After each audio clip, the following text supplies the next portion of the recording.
Hey guys, welcome to the first episode of our podcast, the Geldenhuys Photography Podcast.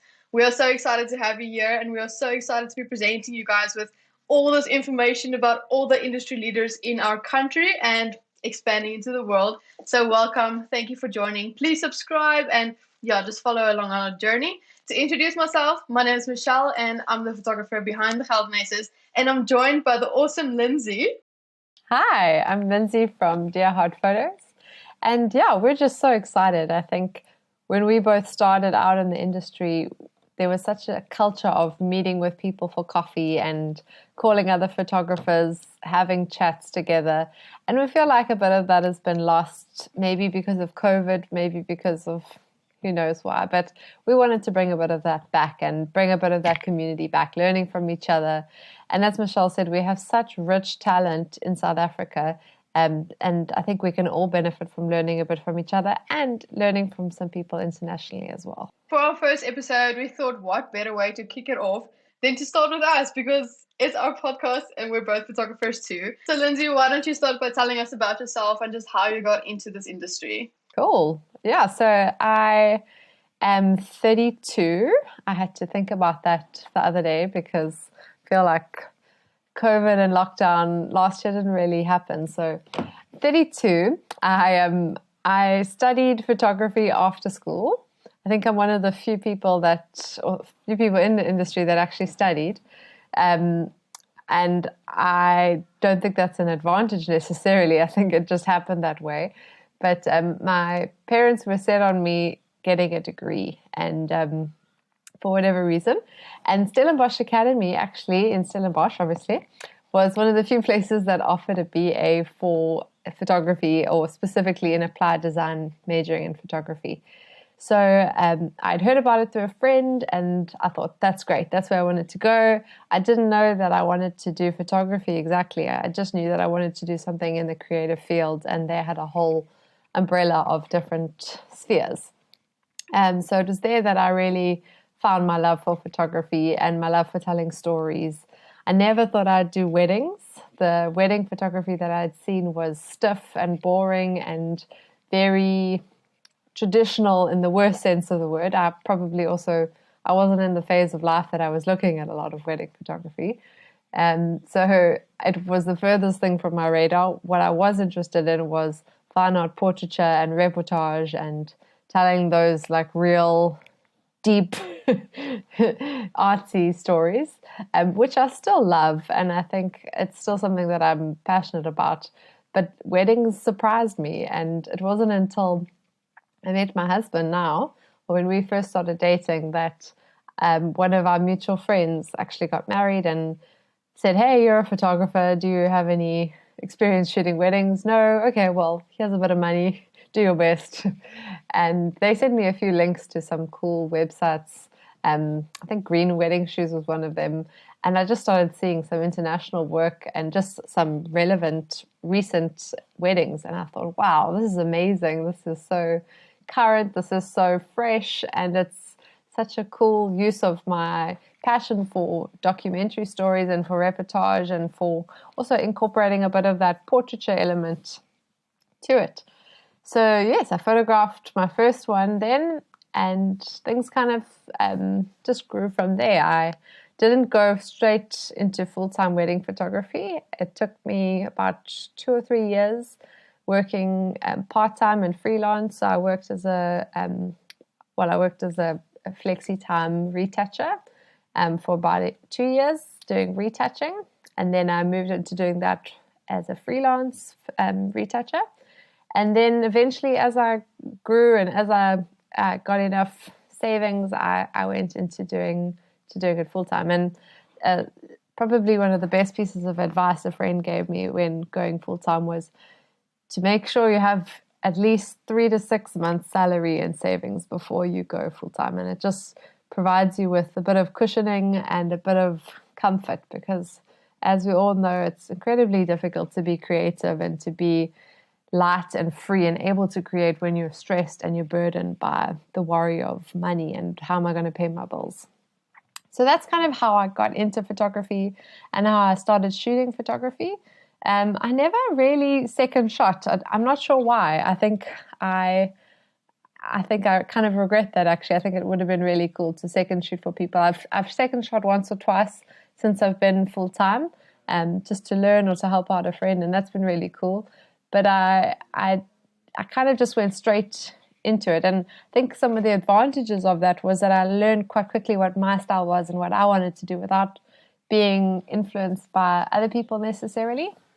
But possibly the disadvantages of it was that I had to figure out a whole lot of stuff for myself where I could have asked a friend or I could have learned from someone a lot quicker than how I learned it. An advantage to second shoot, and I feel like I'm very much in the same boat.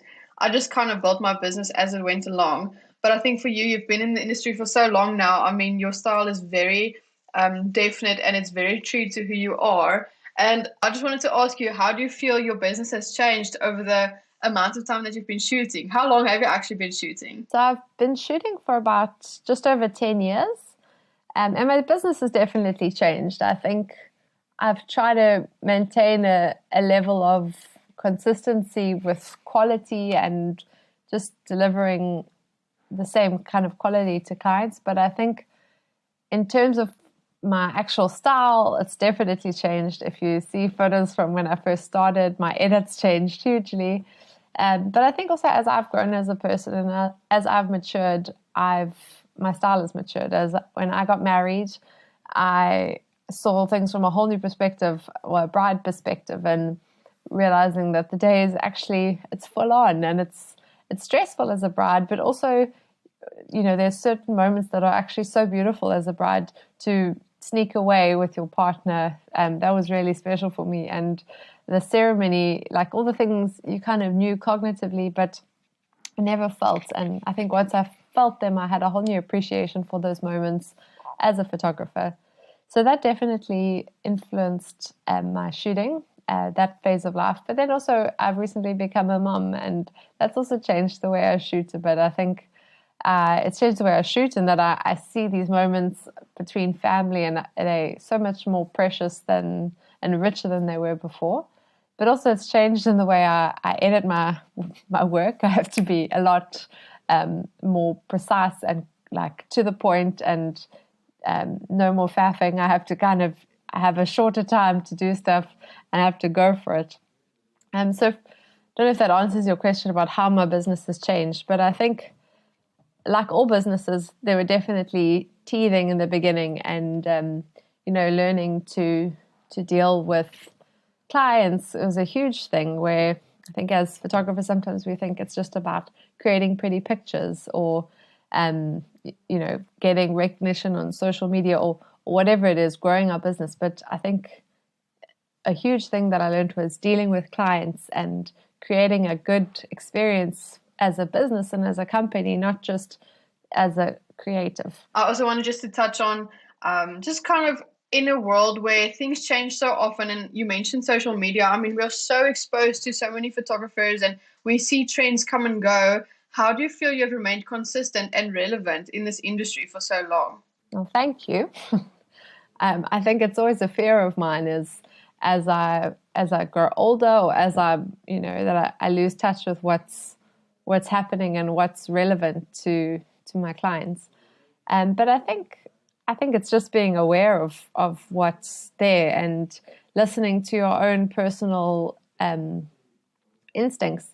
Like I think there's been many times in my career where I felt bored or I felt stuck, and I think it's in those moments we use those moments to fuel the next creative phase. And while my clients might not see this, I think it's something that's intuitive, where you start looking and you build on, you hustle, you learn. And I think that's kind of the main thing, is like you can't become complacent. You always have to be hustling. You got to be learning and improving your own skills, whether it's through YouTube or workshops or chatting with other people, listening to podcasts, hey. But you're growing your skills and you're sharpening your skills, and you make sure that you're always on an upward trajectory. You're not going stagnant, or you're not, just flatlining. I like what you said about being intuitive. You can see just kind of how the trends are going, and not to necessarily follow them, but just to remain in line with what is expected of photographers. And I also think that goes hand in hand with our life experiences, what we experience in life, and how that impacts the way we shoot and the way we view things on a wedding day. And I think that also just ties back to just having a family. And I like that you mentioned that. So I actually wanted to ask you because I think one of the things that I'm not scared of, but I feel like when it comes up, I'm not going to be quite sure what to do. But just having a family and running a business, just tell us how you navigate that. Yeah, so I mean, I'm still new to the family game. I've only got one child, so I have no idea how people with two, three, four, five children do it. But for me, just the process of or the decision to have a family was quite a big one. I know for some people it happens easily, and maybe they're surprised by a baby, and then you adjust to it. But for myself and my husband, it was a decision over 7 years where we decided, okay, now is the right time, inverted commas, because everyone says there's never a right time. But it does take a lot of planning, especially as a wedding photographer. We get booked out so far in advance, and trying to plan where you're not at a normal company, so you're not getting paid a maternity leave salary. So you're trying to plan your salary for a couple of months and still take in weddings. It can be quite stressful. But I think the great thing in my overall experience is that clients were incredibly understanding. And I think as long as you're communicating, once you know that if you do fall pregnant and your pregnancy, you're in the, past your first trimester or wherever, it's safe to tell people, then just communicating with your clients and being open and honest. For myself, I said to the kind of later on weddings, I just told them, look, I'm this far along. The doctor says I'm healthy, blah, blah, blah. If you're not comfortable with me shooting your wedding, I've got an alternative photographer who'd be happy to shoot on my behalf. But just giving them some options. But having said that, I know this is a whole nother conversation, and I really do advise, if there's anyone that is thinking about it and they're needing some help or they're stressing about it, chat to someone. You can chat to me. I really don't mind telling you a bit more info about the process and how I dealt with it. And so send me a message on Insta or wherever, and we can chat some more. Running a business and a family doesn't have to be a compromise. It can just be a new way of life. So that's awesome. And yeah, I applaud you for doing it the way you do. It's awesome. One thing I also wanted to touch on that more the business aspect of wedding photography is when I shot with you. I think for those of you guys who don't know, Lindsay and I met a few months ago because she asked me to second shoot for her. And it was like the coolest thing for me in the world. I felt so honored that she asked me. But one thing that I really noticed about you when I shot with you is that you really approach wedding photography very much like a business. So when I say that, let me put it into context. A lot of photographers give the impression that we have to be best friends with our clients, that whenever we book a couple, we have to go to drinks with them or have coffee or have dinner. And by the end of their wedding, we're best friends. And I didn't get that impression from you. And I thought it was incredibly cool. I just felt that I'm not always friends with my clients and I always feel like I'm doing something wrong. So when I saw that you really approached it as a business, I wanted to ask you, just explain to us your thought processing behind it and how you handle couples on a wedding day in terms of business mindset. I think, there's probably two folds to that question. The first part of it is the business mindset and the business approach. And I think I touched on it earlier, but I feel like that's where a lot of photographers fall short, is from the business side of things. People can have incredible photos, but their communication with their client is awful, or their on the day manner or their timeliness with delivering afterwards is terrible, or whatever it is. But I feel like that's somewhere where we as photographers can maybe learn and get better at. I'm not saying I've got there, but it's definitely something that I'm striving towards. And I think it's kind of just putting ourselves in the client's shoes and putting ourselves in their situation. How would they feel in this situation? How would, if you haven't heard from someone in 6 months and you don't know anything about the wedding industry, you don't know how their life is, you're kind of like, are are we still good? Like, what's happening? And then after the wedding, you like, I know I signed a contract at some stage, but I can't remember what it said. So I just try and communicate as much as possible. And sometimes this is impossible to remember when you have like 40 weddings or whatever a year and couple shoots, trying to remember all these things. And so I find that's where programs or customer relationship management programs like Studio Ninja, or there's a whole bunch of them. That's where those come in real handy, because you can set up automated emails. You can, send emails, checking in, sending information, and you send it off automatically just to kind of let people know you're still there, things are still good. A week before the wedding, hey, checking in, everything's still good, I'm so excited, blah, blah, blah.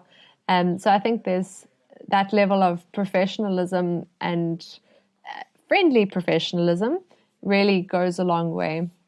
But then the second part of your question is the thing about not having to be best friends with all your clients. And I don't know where that came into play, where I think for some people it works incredibly well. And I think some people are just wired like that, where they can meet best friends wherever they go.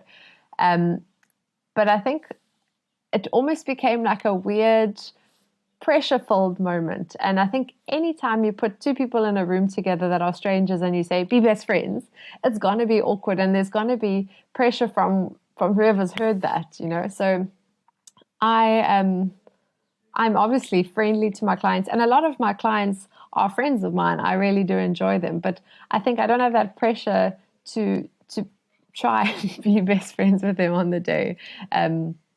My meetings, my main objective in my meetings is to meet people and to, break the ice a little bit, but it's also to make sure to get clarity and to make sure that we're on the same page with their wedding photos. So when I'll often meet people on Zoom or over the phone before they book me, and that's kind of just to get an introduction for them to get a feel for who I am, and for me to get a feel for who they are. But then after that, the meetings before the weddings, I kind of schedule one meeting, two at most, if it's been a really long time. And that's primarily just for me to kind of make sure I'm on the same page, that I know what their expectations are. Because the worst thing is for me to be best friends with them, to be super friendly, buddy, but then miss some key moments that I could have got information on before if I'd asked the right questions. So yeah, I think that obviously being friendly with people is hugely important, but ultimately they're hiring us for a service, and we're a business, and I think that's people are going to appreciate photos that they can really treasure, and all the photos that they really want with, let's be honest, the people they really care about are their family and their friends and their guests. And have an awesome wedding photographer who was friendly and kind and polite, but there wasn't like this expectation to, I don't know if I've answered the question correctly, but I think for myself and my personal mentality is that I am a friendly business person. So well said. Yeah, like I said previously, it just felt like everyone is best friends with their clients, where I didn't feel that was necessary. It wasn't the space. It's exactly like you said, they have friends who are there for them on their wedding day. And it's not that we aren't serving them. It's not that we aren't friendly. It's really just that we are there to do a job. And yes, we do it to the best of our ability, but that doesn't mean we have to be best friends afterwards. So I really like that about you. And I think a lot of people can learn from that. Totally. And I think it also just gives you a bit of space, for myself at least, a bit of space to be creative, because being best friends with someone, inverted best friends again, it's time consuming. And often, I don't know about you, Michelle, but I sometimes need moments to just have a little moment to myself on a wedding day, to look through my photos, to see what I've got, make sure that I'm happy with what I've got, that I'm meeting the brief. And I think when you're trying to be on, it's difficult to be all of the things. Maybe it's just my personality though. Thank you so much for sharing that with us. I really hope that someone can really just take this and grow their business off of that business mindset. Cool. So now we get to interview the other half behind our podcast, the gold part, Michelle from the Geldenhuys. So, Mish, why don't you tell us a little bit about yourself and how you got started? What's led you to where you are now as a photographer? My business's name is the Geldenhuys, and my husband and I actually run it together. Our surname is Geldenhuys, so it just kind of made sense for us to make it the Geldenhuys.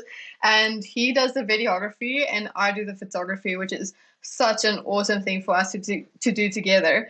But basically, how I started out, I never imagined myself being a photographer or wedding photographer at all. So when I was at school, I just had no idea what I wanted to do, and I loved children. So naturally, I just thought, okay, cool, I should be a teacher because teachers love children. And I worked really hard at school. So when I got to studying education foundation phase, I felt very understimulated mentally, and I felt like I had no purpose in what I was doing. Yes, I still loved children, but it wasn't the same as being a teacher. So in that time, I was still kind of exploring what to do. I started tutoring and just saved all my money from there. And then I'm pretty sure I just one day went on Takealot and saw that they had a special on cameras. So I was like, hey, maybe I should get a camera. Let me just take photos of my life. So yeah, I just bought my first camera off Takealot. It was the cheapest one I could find. No intentions of becoming a photographer. And yeah, while I was still studying education, I decided to pursue a career in OT, occupational therapy. And I did that for 2 years as well before actually finally going full-time photography. And in my 2 OT years, it just kind of felt like it wasn't working. It felt like I wasn't good at being an OT. And in that time, I just kind of started playing around with taking photos of my friends, and just once again, really not with the intention of becoming a photographer. It was like, I have no idea why I started to just ask people to take photos of them. But yeah, I just started to fill my time asking couples and my friends if I could just take their photos. And then eventually people started asking me if I could take their photos. And yeah, I just kind of built up from there. And then by the end of my second year of OT, so my third year of studies, it had gotten to the point where I was doing 50% OT and 50% photography. And I just knew that I couldn't go on like that. I had to make a choice. And yeah, then just I feel that it was just the obvious choice for me to do photography. I felt that it just came so naturally for me, and that even though it felt like I wasn't doing a lot of effort in it, it just started to explode and do so well. So yeah, I kind of just told my parents that I'm leaving my studies, and like Lindsay said, they also, I mean, they just told me I have to get a degree, and that is just the way that it worked for them. But yeah, I finally convinced them, and yeah, here we are now. I think it's 4 or 5 years later, full-time wedding photographer and loving it. And yeah, I actually just wanted to mention a little story, and I only realized this the other day when I made one of our Instagram posts. But when I was small, I always wanted one of those Polaroid cameras that you just press the button and the photo comes out, those old school square type ones.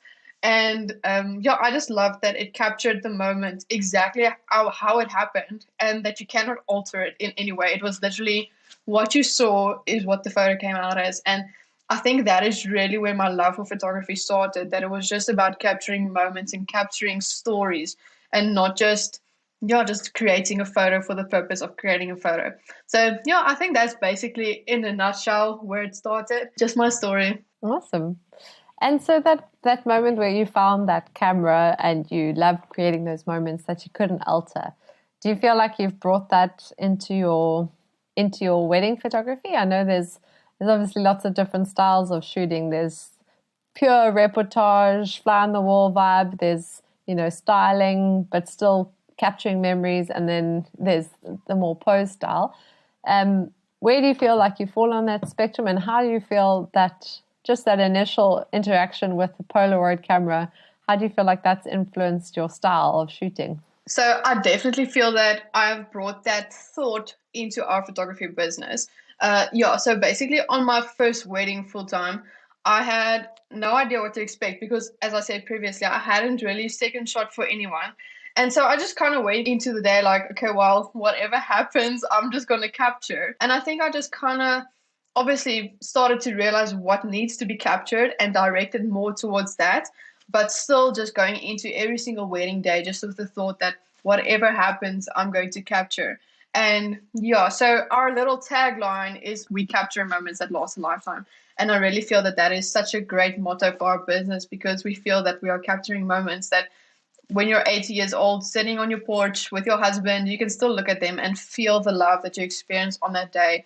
And remember the memories that happened on your wedding day, and not that you were putting on your suit for the fifth time because you had to get the photograph. So, yeah, I definitely feel that that is such an integral part of our business, that it's about the moments. And then you mentioned the spectrum of very posed and very documentary, like a fly on the wall. I would say that we fall definitely more towards the fly on the wall side, but still with directing. So I would walk into a room and see, okay, great, this is the most beautiful spot. And then I would tell the couple or the bride getting dressed, I would say, okay, great. So you are going to put your dress on here. And then I would step back and just say, great, you're going to go for it. I'm just going to capture now. And then let the moment unfold. So we direct, but we do not pose in the essence that we create photos. Yeah, I think that would be the best way to describe it. Yeah, that's awesome. I think I have a similar approach where I say I place rather than pose. So you kind of, and I mean, obviously, like we said in the beginning, every style is different and there's so much to be learned from everyone. But I think that's probably what drew us together as well, was our like-mindedness of how we shoot. So, Michelle, you mentioned that you shot your first wedding. It went really well. How did you grow your business from those early days of take-a-lot cameras and friends photos to where you are now? What factors helped you to get to where you are? So I think for me, a very big part of our business has been social media, and specifically Instagram. So when I started taking the photos of my friends, I just started an Instagram for our business. And I really didn't have any intention of growing a business, as I said previously. But I just started posting my photos on there and tagging everybody. And people started sharing the photos if they were in it and sharing it on their stories. And I think that kind of snowballed into where we are today. So we only got a website last year, even in lockdown, because I had nothing to do and thought we should probably have a website. We're a business. But yeah, social media and Instagram has been such a huge role. And yeah, I just think that social media is such a powerful tool that not a lot of people were utilizing at the time. And it was kind of just, it came naturally, and it was just an easy way to share our photos and connect with couples. I would definitely say that that was integral in how our business was grown. Do you find that you get most of your bookings from Instagram? And out of interest, have you found that having a website has helped generate traffic to you, or what's been your main source of traffic? Personally, I feel that most of our bookings come from Instagram, but I feel that having a website has really created like a reputation for us as a business. So it feels like we are more credible because we have a website now. But even on our website inquiry form, we have a section where people have to fill in where they heard about us. And I would say 80 to 90% of those people would tick Instagram. So yeah, I just feel that our Instagram account has really been the only way that our business has grown. But I do think that there are so many opportunities with a website. I've listened to podcasts where I've never heard of the people, and then I go on the Instagram and they have so little followers. And then I just always thought to myself, but you don't have a lot of followers. That doesn't make you very credible. And then I just listened to the podcast and realized that their SEO is on point and perfect and so good, and that they utilize just a completely different marketing tool than us. So Instagram is not the only way. It just happened to be the way that worked for us. So I guess it's quite interesting now with Instagram changing to being more of a video sharing platform. What is your advice to not just future photographers, myself included, all photographers wanting to up their game on social media and get that presence out there? We have a very unique case because we are a photo and video company. So it has been easier for us to grow because we are knowledgeable about video and we know how to explore those avenues because we have the video background as well. But I would just say to photographers, don't be scared of video. It is really so similar to photography, and I think it is a huge benefit to be able to do both. I know that a lot of photographers get asked often, like, do they have a videographer that work with them? And if you are able to offer that skill as well, it would be such a benefit to your business. But in terms of Instagram being more of a video sharing platform, it's awesome. I love Reels. I go on Reels and I watch them all the time. So don't be scared of it. And don't be scared of showing your face. Or I just think we feel that, oh, now it's video and we have no idea what to do. But just put your photos in a timeline, make a video out of your photos. So it doesn't have to be you speaking to the camera. It doesn't have to be actual videos of a shoot or of a wedding. It can just be transitioning into using your photos in a video format. I like that you said share your face. It's something that I've been trying to do more. I'm terrible at it.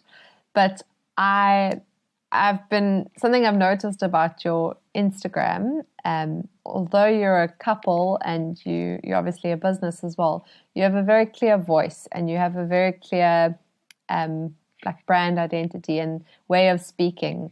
Tell us a bit about, and I suppose you asked this question earlier, but there's so many different ways to try and market yourself, and everyone's trying to be the next, I don't even know, Instagram influencers. That's how old I am.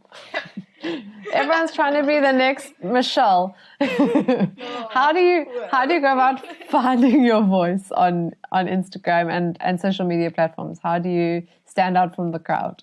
I definitely think that finding your identity outside of social media is an integral part of it. So you have to know who you are, what you stand for as a person, not just as a business. And then I think that will translate into being who you are on social media.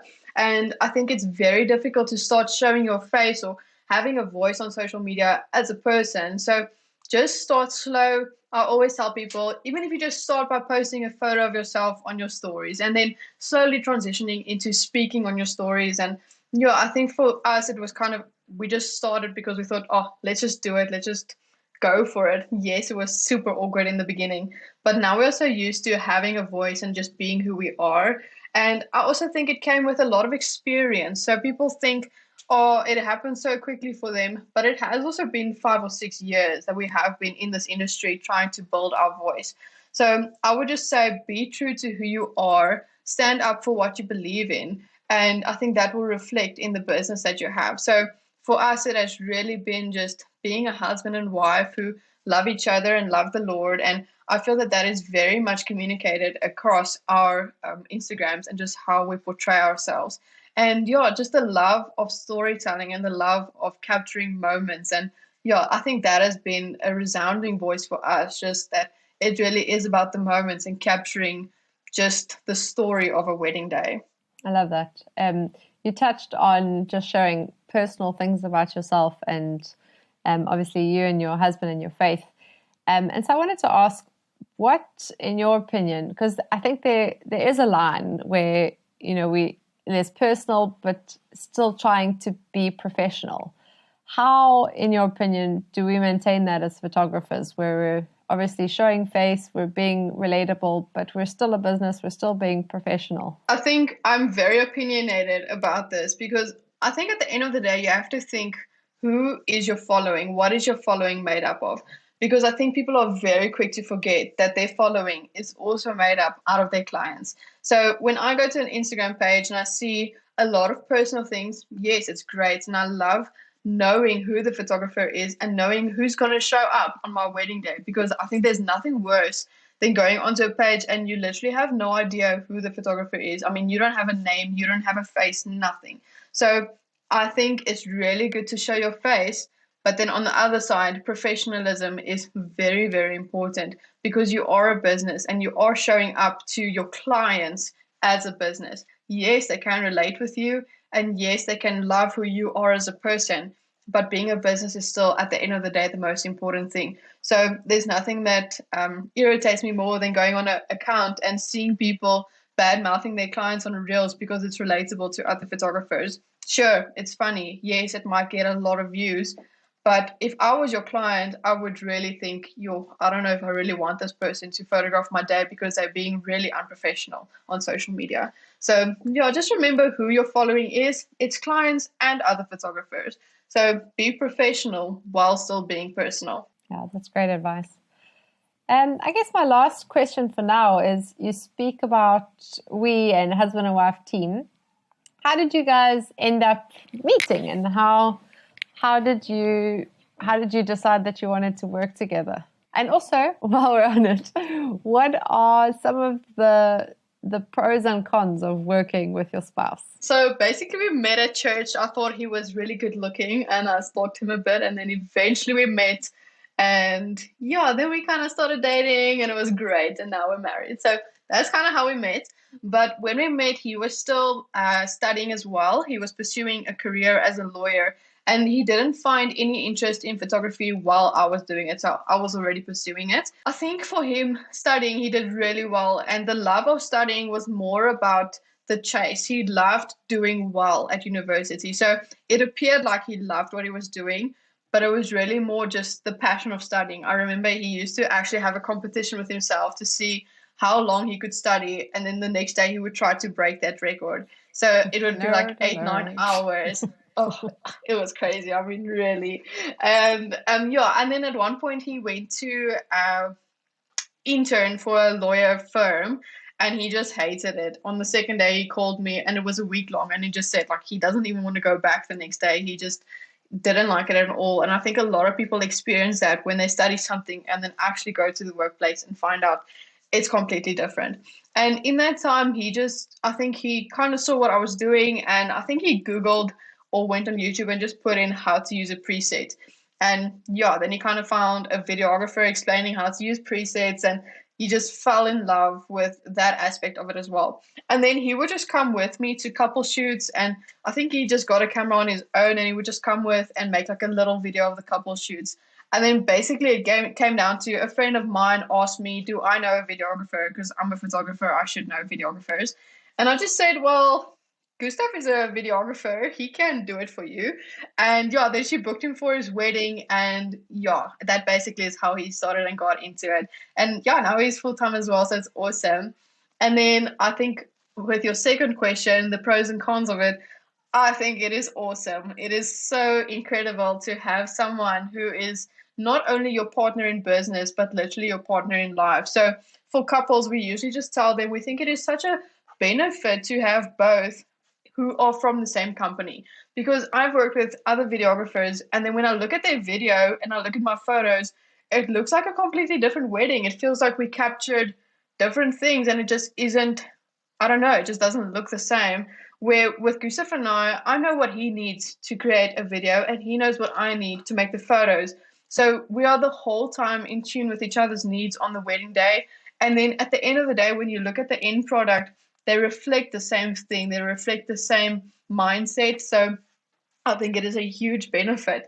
Obviously, I think there might be a few cons as well. I think working with someone on a wedding day, no matter who it is, can be difficult because you do have different voices. But I said it the other day as well to someone else on Instagram Live that when you go into a wedding day, you have to think what is the best interest of your client. And we have to have that in mind when getting our shots. So a lot of times I will want to put the couple here to get the shot over here, where Gustav will see something completely different because we are both creatives, and he will want to put them somewhere else.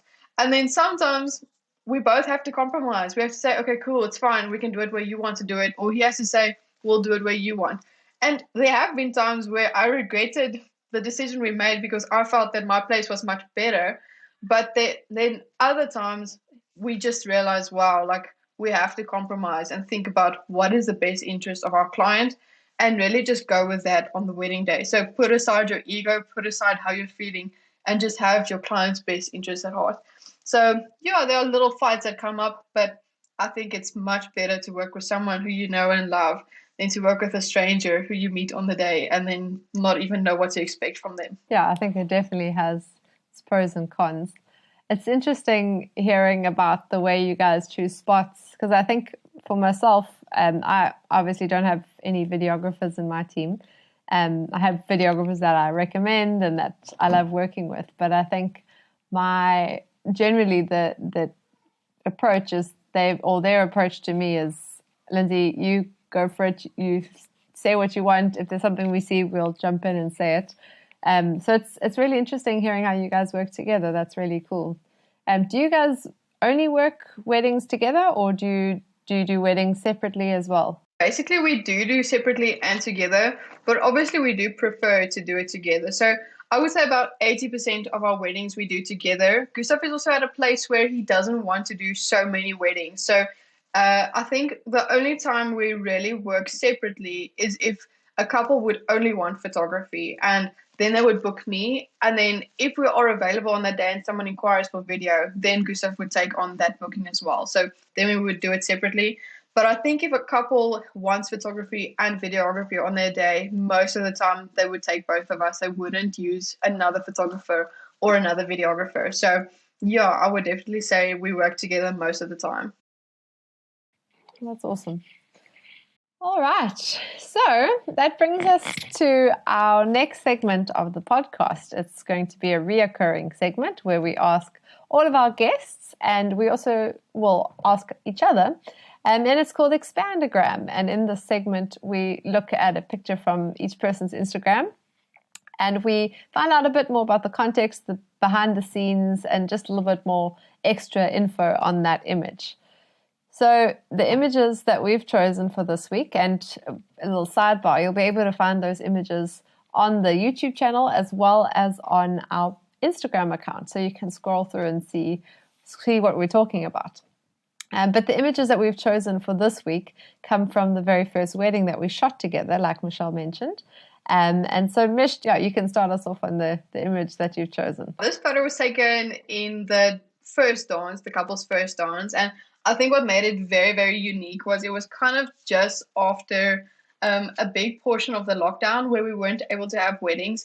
So everyone at the wedding was really into celebrating. They were having such a good time because it felt like for so long we couldn't celebrate.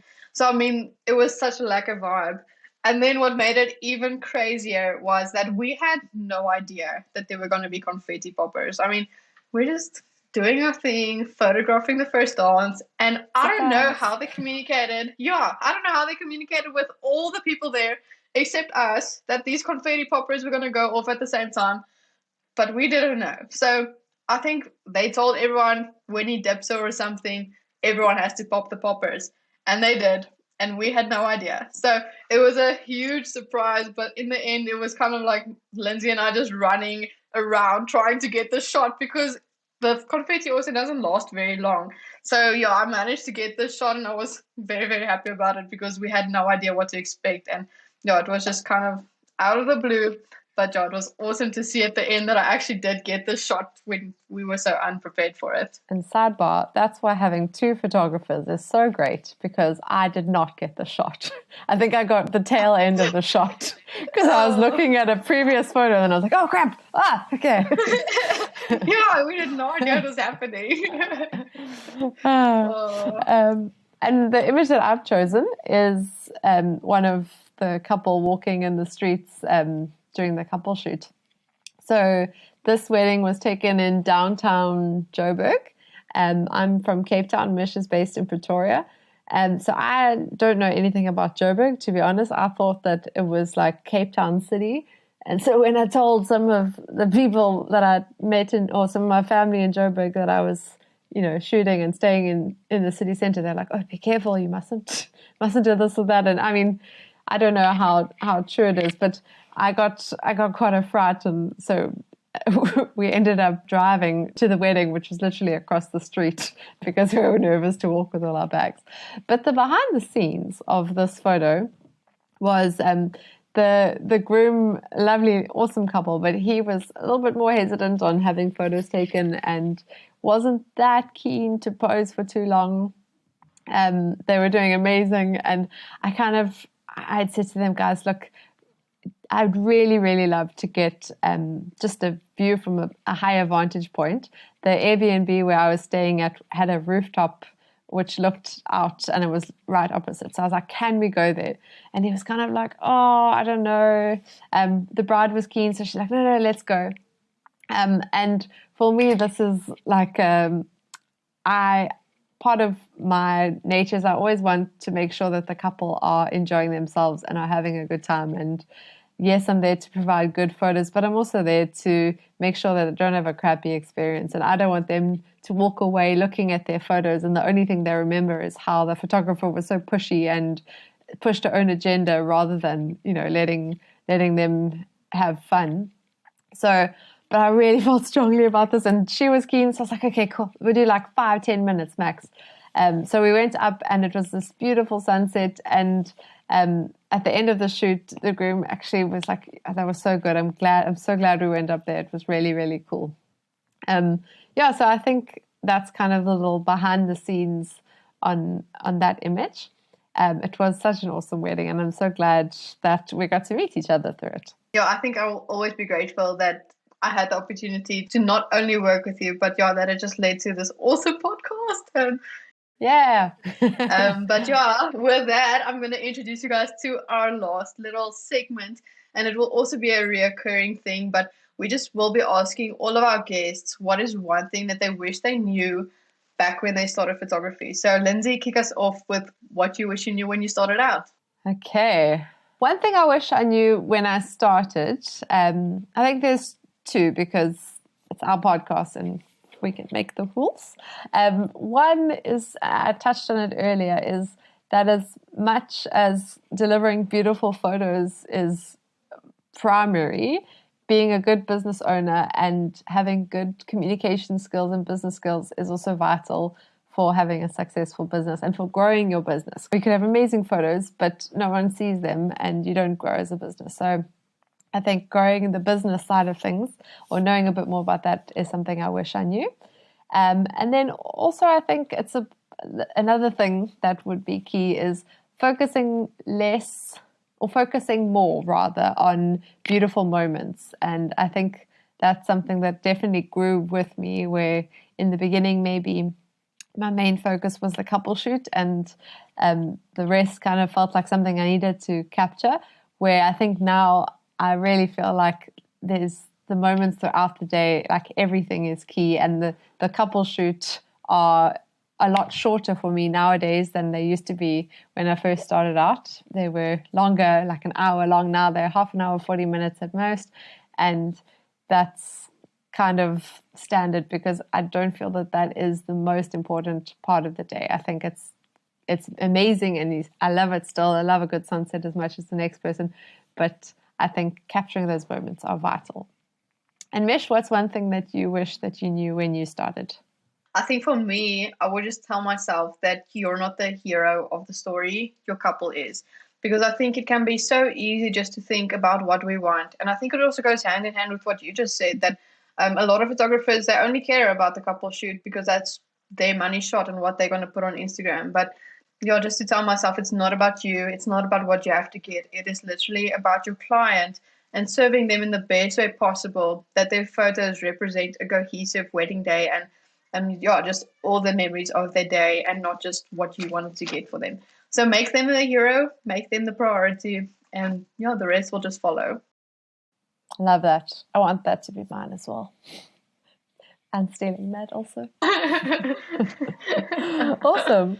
Well, guys, thank you so much for joining us for our very first podcast. We hope you liked it. Please send us a message. Send us what you'd love to hear more about. We'd love to hear from you. You can find us on our YouTube channel, as well as obviously this podcast, and on our Instagram. So send us some love, and we can't wait to hear from you. Thanks for joining. Bye.